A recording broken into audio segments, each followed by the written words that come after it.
Olá, Ju, tudo bem? Obrigada pelo convite. Meu nome é Valquíria Volman. Eu sou psicóloga, trabalho com análise do comportamento aplicada, muitos conhecem como ABA, né? Eu sou supervisora, coordenadora geral da clínica Potencializa Comportamental, mestranda em análise do comportamento e estou aqui para a gente conversar e trocar umas figurinhas. Perfeito, Valquíria. Nossa, um prazer inenarrável ter você aqui e discutir um assunto tão delicado e que realmente tem trazido para a nossa sociedade uma nova forma de pensar a educação. Conta um pouquinho, Valquíria, para nós, como que é o trabalho na clínica? Ou como é que tem você recebido esse tipo de queixa que as mães têm trazido às crianças nessa época tão delicada que estamos vivendo? Ju, assim, a demanda nossa mudou muito. A gente, antigamente, né, não faz muito tempo, a gente tinha uma demanda de terapia, uma demanda de médicos que encaminhavam as crianças já com algum diagnóstico. Eu preciso dizer que a coisa mudou muito com a pandemia, né? Foram 2 anos que a gente está aí confinado, de alguma forma, né? Mesmo que aconteçam as aberturas, de alguma forma a gente ainda vive em privação de contato. E 2 anos já dá pra gente entender que tem uma geração de pequenininhos aí que começa a se entender como gente dentro desse cenário, e isso não é sem prejuízo para o desenvolvimento. Então, a nossa demanda hoje ela é uma demanda que a gente nunca viveu ainda. Assim, os colegas, a gente conversa da área da saúde mental, médicos, psicólogos, pedagogos, fono, terapeuta ocupacional, é uma demanda grande, né, de algum sofrimento por parte da família, de crianças muito pequenas e que denotam algum atraso no desenvolvimento que faz com que precise de uma avaliação de algum especialista. E isso é algo muito sério que você também está falando, porque as crianças, lógico, todos nós estamos vivendo em privação, mas as crianças ficaram sem um ambiente da escola, que a gente costuma falar que é o segundo mundo, né? O primeiro mundo apresentado à criança é o mundo da família, o segundo é a escola. Então a gente percebe que falta aquele período do estímulo para a criança, período inicial, quando você fala dos pequenininhos. Vocês têm recebido muitas crianças e com as mães, as escolas, enfim, com a queixa dessa falta desse estímulo e de repente mesclando um pouco, talvez um diagnóstico um pouco errado. Como que tá isso para vocês? Bom, a nossa clínica, o nosso público maior são pessoas com atraso no desenvolvimento, com alguma lacuna de desenvolvimento.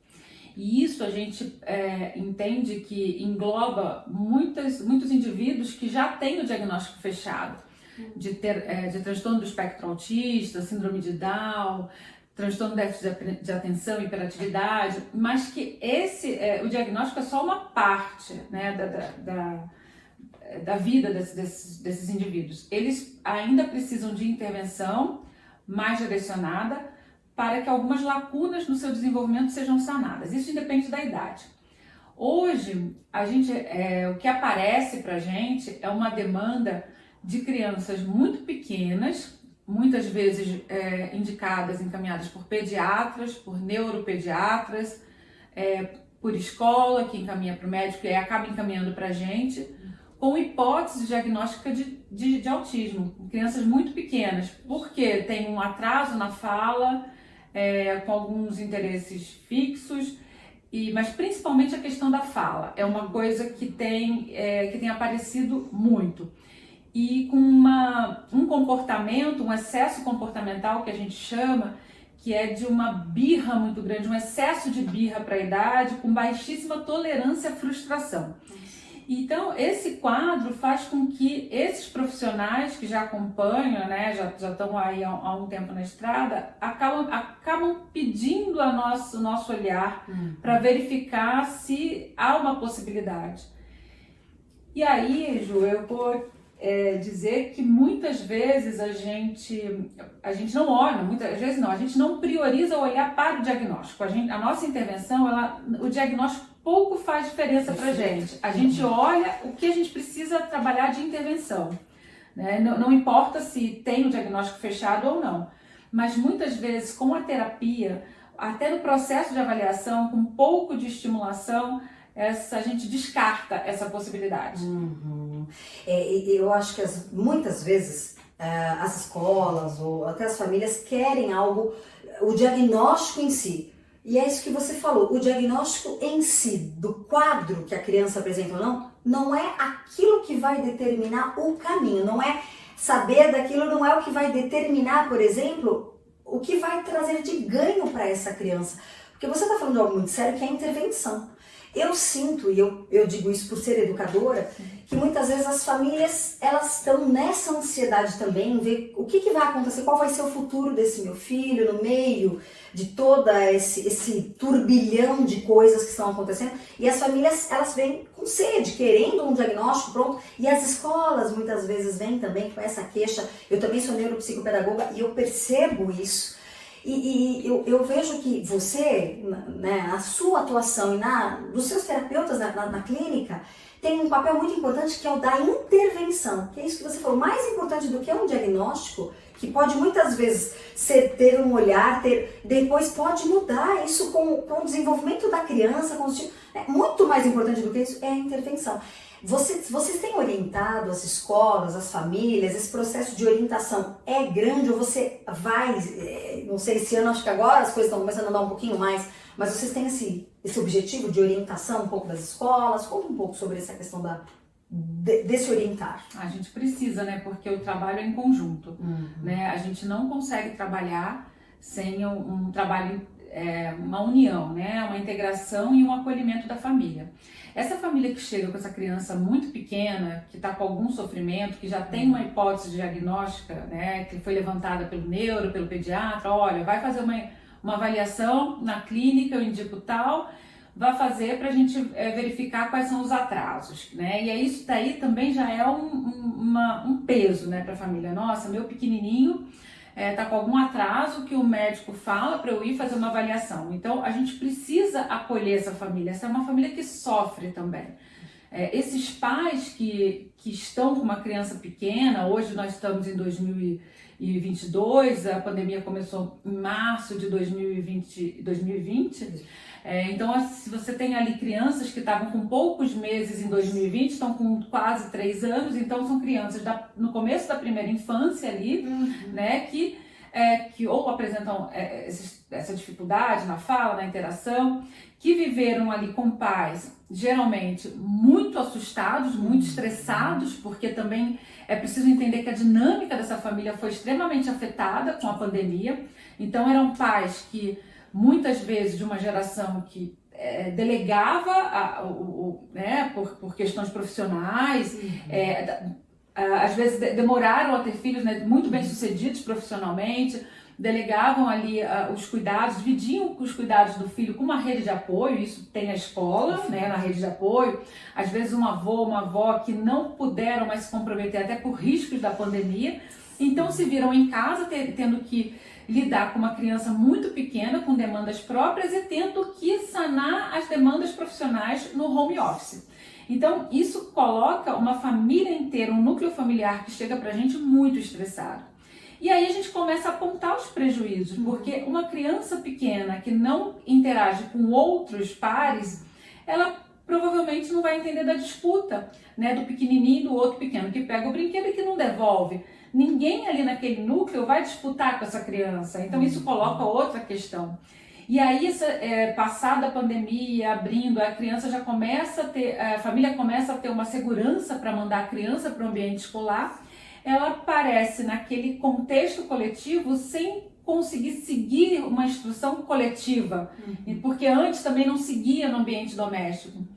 E aí alguns arranjos são feitos, né? A gente não chega com a intervenção só para crianças, a gente propõe mudanças, inclusive no ambiente doméstico, né? No ambiente natural da criança. Isso que você falou é muito importante. Vocês propõem, né, certas atitudes que a família começa a tomar, porque muitas vezes as famílias realmente estão sem ter aonde recorrer. Muitas vezes as mães até me pedem dicas de como, por exemplo, orientar melhor os filhos, porque eu percebo que até a dinâmica de estudo mudou. Com os pequenos, então, nem se fale, porque eles nem começaram uma disciplina, ter a disciplina de estudo, a entender como se estuda, ter todo esse processo.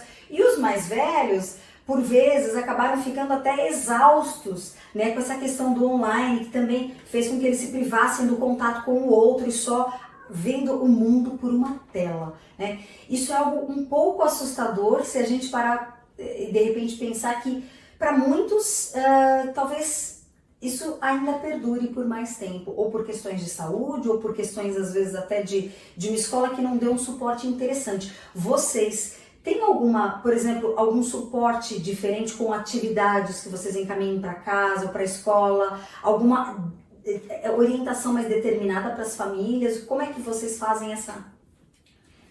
Não existe assim... Tem um remedinho, né? Tem uma receita? Não existe uma receita. Não existe uma receita pronta, mas se tiver, eu também quero. Não tem receita pronta, então o sapato que serve em João não serve em Pedro, o que serve em Ana não serve em Maria. Então a avaliação é única. Não tem nenhuma criança, nenhum adolescente, mesmo que tenha o mesmo diagnóstico, que tenha a mesma necessidade. Então, partindo disso, partindo de uma avaliação inicial, a gente vai identificar quais são as necessidades daquele indivíduo. Perfeito. Isso é uma coisa importantíssima. Tentar fazer com que o indivíduo, a criança, seja vista como o seu diferencial, como não todos que têm aquele perfil são, por exemplo, diagnosticados com, por exemplo, do espectro autismo, né? Ou aqueles que têm tal perfil, têm uma dificuldade para leitura, que ele tem dislexia. O que vem para mim, muitas mães às vezes comentando, meu filho tem dislexia. E é muito sério. E eu falo, não, mas de onde? Né? Porque para ter um diagnóstico do tipo, né, nós sabemos, qualquer questão ligada à aprendizagem é uma equipe que vai estar envolvida, é um trabalho em conjunto, a escola, é terapeuta, né? Mas, e aí às vezes a mãe fala, não, é que parece que tem uma dificuldade de leitura, e aí se informa um pouquinho aquela família ansiosa e chega pra gente pedindo esse socorro, né? Então eu tenho conversado muito, tenho dado até um acalento muitas vezes. Eu acho que para esse momento, Val, a gente precisa dar tempo ao tempo.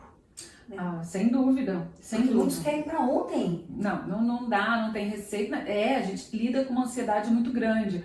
E até é compreensível, e aí, assim, já naquelas famílias que já têm o diagnóstico fechado, famílias que têm crianças ou pessoas que moram junto com necessidades especiais, elas vivem sobre um estresse, uma pressão, um estado de alerta absurdo. Então, elas também precisam ser acolhidas. A gente não pode imaginar o indivíduo dissociado daquele meio. Não tem como a gente pensar nisso. É um contexto, é um grupo. E até é um grupo, né? O grupo familiar. E até porque a gente vive numa sociedade que ainda está anos-luz de uma inclusão efetiva, né? Nós caminhamos muito nas últimas décadas, eu posso dizer, nos últimos anos.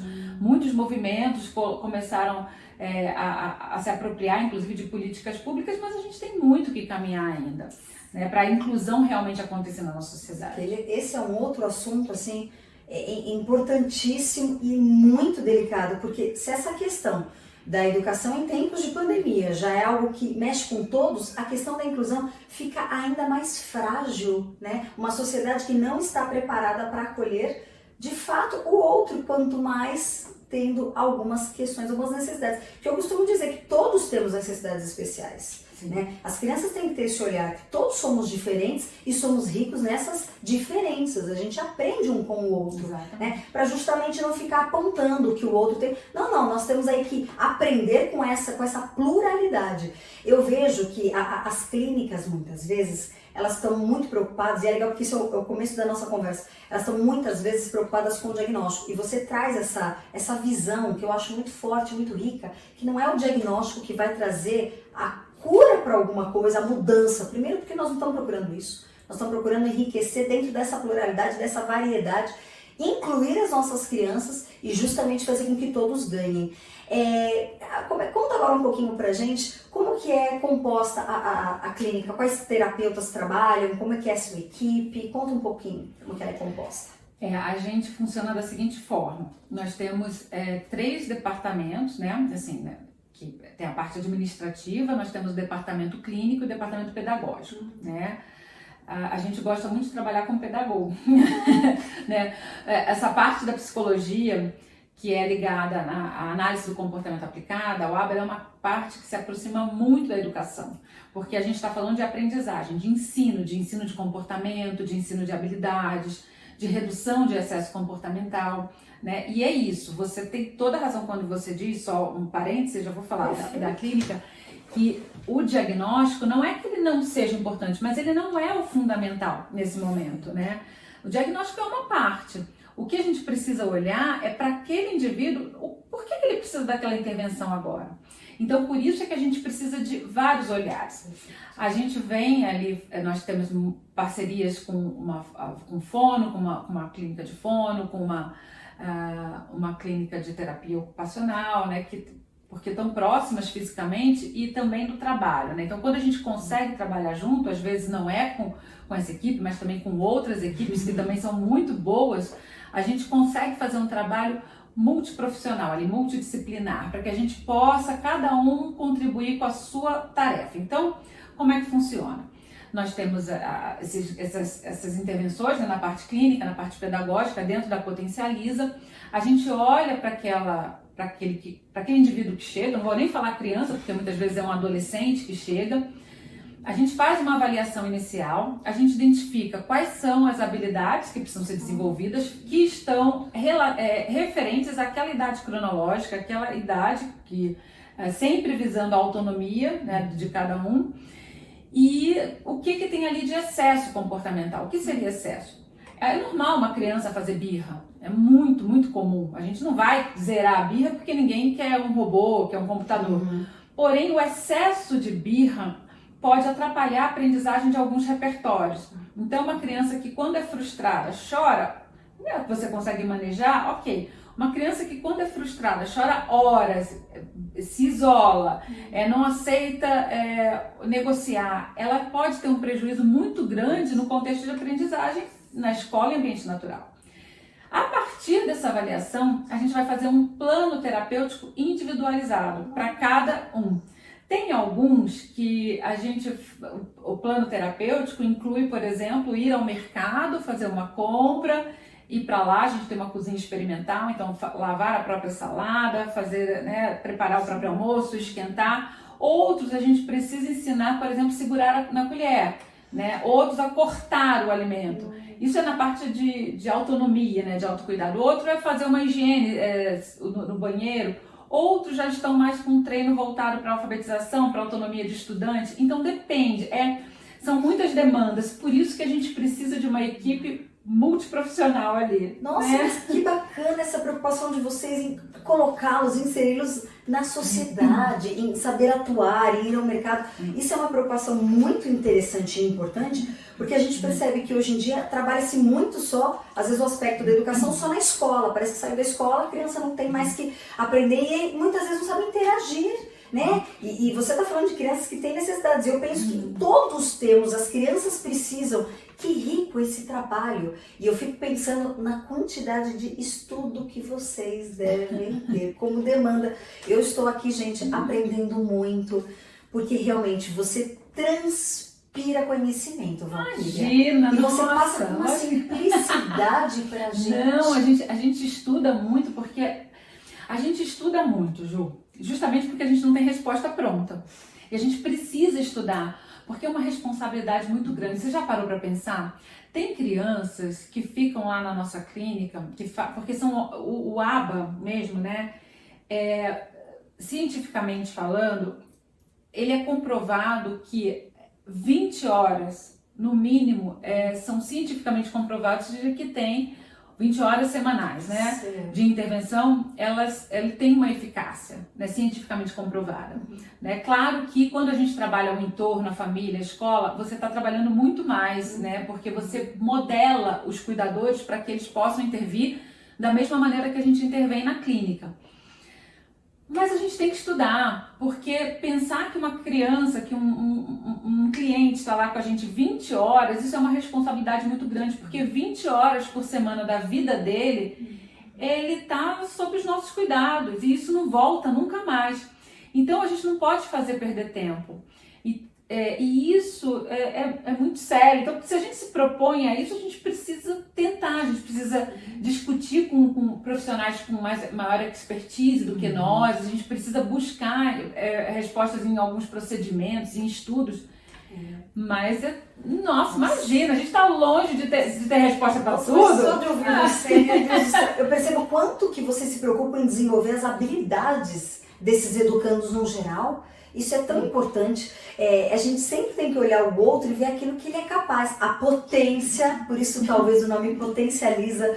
E eu adoro, por exemplo, quando eu lia porque já faz algum tempo que eu conheci Howard Gardner, o criador, né, da teoria das inteligências múltiplas da criança, e que foca muito sobre a gente ter que olhar, moldar o nosso olhar e ver no outro as potências, né, as potencialidades, as habilidades, porque dificuldades todos temos. Né? E as crianças enxergar dessa forma. Val, eu queria te agradecer imensamente. Eu que agradeço, Ju. Um prazer gigante ter você aqui. E quero que você assuma o compromisso de vir mais uma vez, ou duas ou três, porque realmente é um aprendizado estar com você. Imagina, eu que agradeço a oportunidade, eu adorei o nosso bate-papo, você é demais, olha, mora no meu coração, muito obrigada.